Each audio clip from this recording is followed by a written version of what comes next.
इनके लबे रंगी की निछावर थी कि जिसने इसकी आदत नहीं पड़नी चाहिए। रीना खातून पूछती हैं कि चेहरे पर अनचाहे बाल हटाना, यानी किसी खातून को अगर दाढ़ी वगैरह के बाल आ जाते हैं या चेहरे पे ऐसी जगह बाल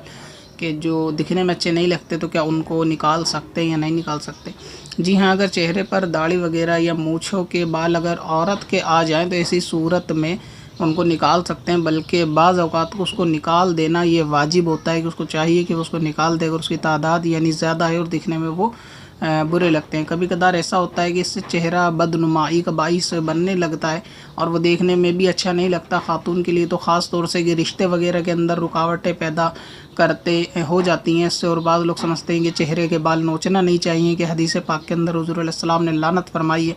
अल्लाह ताला की कि जो चेहरे के बाल नोचने वालियों पर, नुचवाने वालियों पर और गोदने वालियों पर, गुदवाने वालियों पर, इन सब पर लानत है। लिहाजा ऐसी सूरत में वो उसको ऐसे ही छोड़ देते हैं। तो दरअसल मसला ये है कि वो जो चेहरों के बाल नोचने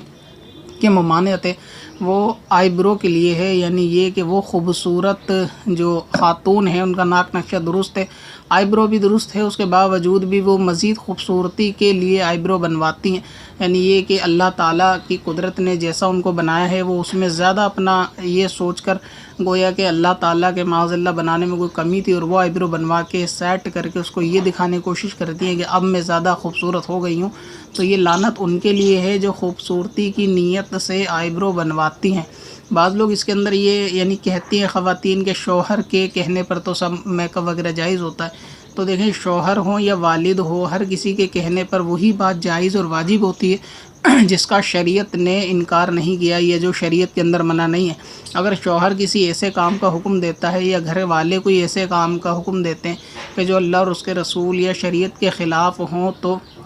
शरीयत की मुखालिफत नहीं की जाएगी बल्कि उस काम को किया ही नहीं जाएगा। तो ये जो आईब्रो बनवाने का मसला है ये उन दीगर मेकअप वगैरह करने के सजने संवरने से बिल्कुल जुदा है कि जिस जायज़ मेकअप की इजाज़त है उसको तो कर सकते हैं, मगर क्योंकि सराहत के साथ हदीस पाक के अंदर मौजूद है कि चेहरे के बाल ना नोचे जाए, लिहाजा ये आईब्रो बनवाना जो है वो हराम होता है और इसके अंदर शौहर के कहने पर भी नाजायज़ होता है। मगर जैसा कि बहन का सवाल है कि अगर चेहरे पे कोई अनचाहे बाल आ जाएँ तो ऐसी सूरत में वो उसको निकलवा सकती हैं, और अगर शादी नहीं हुई तो रिश्तों में भी रुकावट होती है और बाद शादी के ये जो है वो शौहर के लिए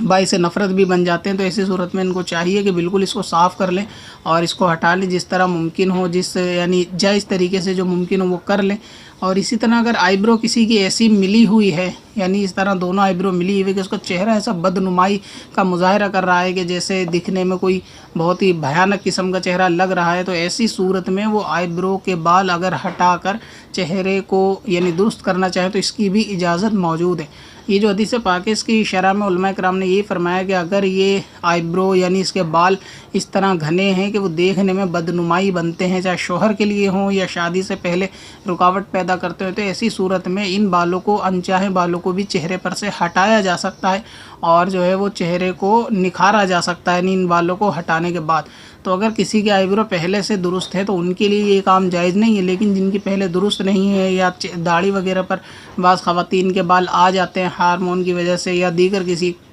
दुश्वारी की वजह से, तो ऐसी सूरत में उनको चाहिए कि वो उसको हटा सकते हैं। इसमें कोई हरज भी नहीं है और इसमें कोई गुनाह भी नहीं है। तो और आईब्रो के बारे में भी मैंने अर्ज़ कर दिया कि कब वो जायज़ है कब नाजायज़ है, तो इसमें कोई हरज नहीं कि अनचाहे चेहरे के बाल वो हटा सकती हैं, तो इसके अंदर इनको कोई गुनाह नहीं मिलेगा।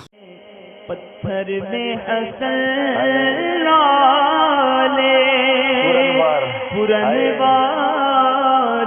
बना